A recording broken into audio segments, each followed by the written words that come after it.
Good evening and thank you for tuning in to VGHS News. Tonight we'll be checking the facts because unlike mainstream media, we don't believe everything we read. We're media literate. Take it away, Ashley. Hello everybody, my name is Ashley Brown and today we'll be taking a look at hydraulic fracturing, otherwise known as fracking. Many people ask, does it impact drinking water? Some say it does, some say it doesn't. We're going to drill through the facts so you can decide for yourself. Here's Dwayne Left Hand to tell you what the frack is going on. Thank you, Ashley, for that great intro. Well, to get started, you probably heard the question, does fracking impact drinking water? According to multiple studies by researchers from Duke, Ohio State, Stanford, Dartmouth, and the University of Rochester, faulty gas well casings are the primary cause of water contamination, not fracking. The study found that contaminated wells are found in clusters. Thomas H. Dara, who led the study while he was a research scientist at Duke, stated, "Our data clearly shows that the contamination in these clusters stems from well integrity problems such as poor casings and cementing." So these results appear to rule out the possibility that methane has migrated up into drinking water aquifers because of horizontal drilling or hydraulic fracturing, as some people feared. Dara also said the good news is that most of the issues we have identified can potentially be avoided by future improvements in well integrity.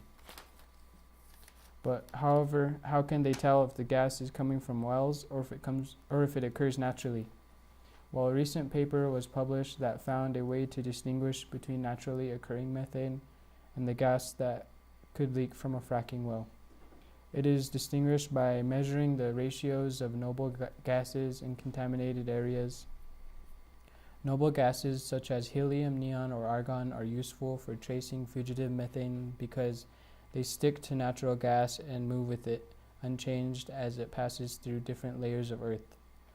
So what this means is that gas originated at the far depths of the Earth where natural seeps occur. The ratios of noble gases would be different than if they came from drilling depths around just 1,500 feet underground. This is what allows researchers to tell the difference between the two sources. According to a Newsweek article published on September 15th, research shows fracking wells are to blame in 8 sites in Pennsylvania. Now it drills down to, is this a hazard? So there is no state or federal drinking water standard for methane, and drinking methane-laden water is not viewed as a health hazard. Although there has been little research done in a 2011 paper, scientists from Duke University wrote they found essentially no peer-reviewed research on its health effects at lower concentrations in water or air. The main hazard is the chance of explosion. Back to you, Ashley. Thank you, Dwayne. So it looks like those casings are the problem. Thanks for tuning in. Now let's hear from Lauren and Enrica about the Syrian refugees. Welcome to our segment of Vista Grande High School News. We will be talking about the Syrian refugee crisis that began in March 2011 when the people of Syria started a peaceful protest against the government. Assad then began fighting back and attacking his own people, which led to a civil war. Now let's hear from Lauren more about the refugees. Due to this war, the Syrians have fled to Turkey, Lebanon, Jordan, Egypt, and Iraq. Since the start of the war, the United Nations estimates 6.1 million people are eternally misplaced. More than 400,000 have been killed since the start of the war in March 2011. The refugees have become an international issue. Some European countries have expressed concern about Syrians entering their country. Donald Trump even made an announcement last year saying no Muslim refugees should enter the United States. As most of the refugees have fled to other Middle Eastern countries such as Egypt and Jordan, concerns from Europe and the US may exaggerate. 6 million displaced Syrians are, however, a real international concern. After 5 years of civil war, the global community hopes to see an end to the violence.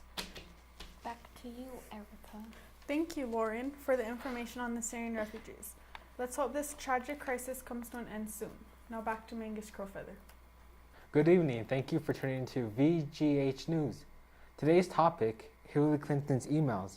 Did she break State Department's rules? Here's the facts with Mangus. Thanks, Kenny. It seems she did break rules that were being enforced at the time she was secretary. The IG or Inspector General report confirmed that. Quotes from FBI's James Comey said, "To be clear, this is not to suggest that in similar circumstances, a person who engaged in this activity would face no consequences. To the contrary, those individuals are often subject to security or administrative sanctions. But this is not what we are going to decide now." White House Press Secretary Josh Earnest said there was no doubt that some of the data in Clinton's emails would have been of a sensitive nature. There's the facts. Welcome to the show. Thanks for tuning into FTL News. Today we're going to address climate change, also known as global warming. Word has it that Donald Trump believes it is a Chinese hoax. So today we're going to find out if that's true. Off to Michael to give us a clean rundown of the facts. Hello and welcome to FTL Newsroom. I'm Michael. Thank you to my co-wanker and our camerawoman. Today's topic is climate change. We all know Trump's claim of climate change being a Chinese hoax, but is that really true? Well, we did some fact checking and found that Liu Zhanmin, China's vice foreign minister, claimed that U.S. Presidents Ronald Reagan and George H.W. Bush supported the Intergovernmental Panel on Climate Change before China even knew those talks were going on. Some 30 years later, we have a guy who now calls himself the ultimate businessman, essentially calling them liars. We found posts on Trump's Facebook and Twitter saying that climate change is made by and for the Chinese to make U.S. manufacturing non-competitive. So if it is a Chinese hoax, then why would they have dropped down their emissions by 45%? According to PolitiFact. Or maybe someone should show Trump the NASA webpage where he can watch a time-lapse video of a polar ice cap melting. Sorry, Trump, but your claims are wrong. Back to you, Aaron. Thanks, Michael. So it looks like Trump ought to do some fact checking before he puts a claim on the situation. Welcome to our daily show. Today we're going to talk about immigration. The topic of immigration has raised questions whether or not immigrants hurt our economy and our jobs. To get more of an understanding of this, here is Santana with an overlook of a recent facts found.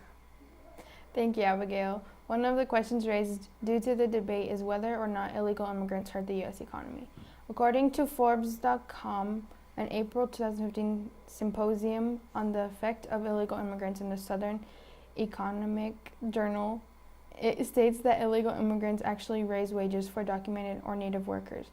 Rules preventing illegal immigrants from getting driver's license raise our car insurance premiums, and E-Verify requirements raise the cost of doing business and reduce employment. So actually denying documentation to illegal immigrants ends up costing citizens more on car insurance. Thank you, Santana. This is all of our topic of immigration. I hope you enjoy watching our daily show.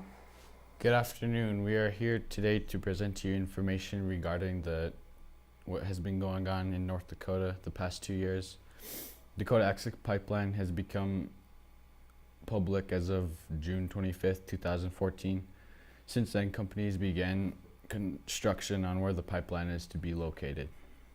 Dakota Access Pipeline is across to 4 states, which will be carrying approximately 500,000 gallons of crude oil per day. Many Native Americans from surrounding tribes oppose the project because they believe it will cause water damage and destroy water for future generations.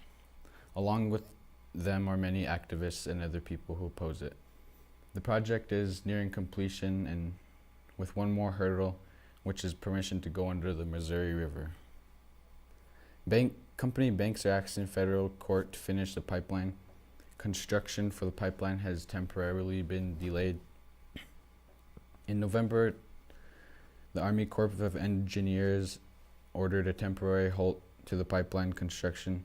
They recognize that an 1851 treaty gives the Standing Rock Sioux tribe a role in determining what happens in their traditional land. The pipeline company is now looking to reroute the pipeline and find a different place across the river.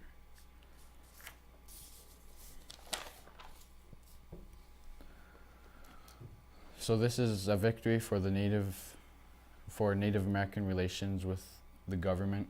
However, if the company reroutes the pipeline, the water and the people downstream may still be at risk.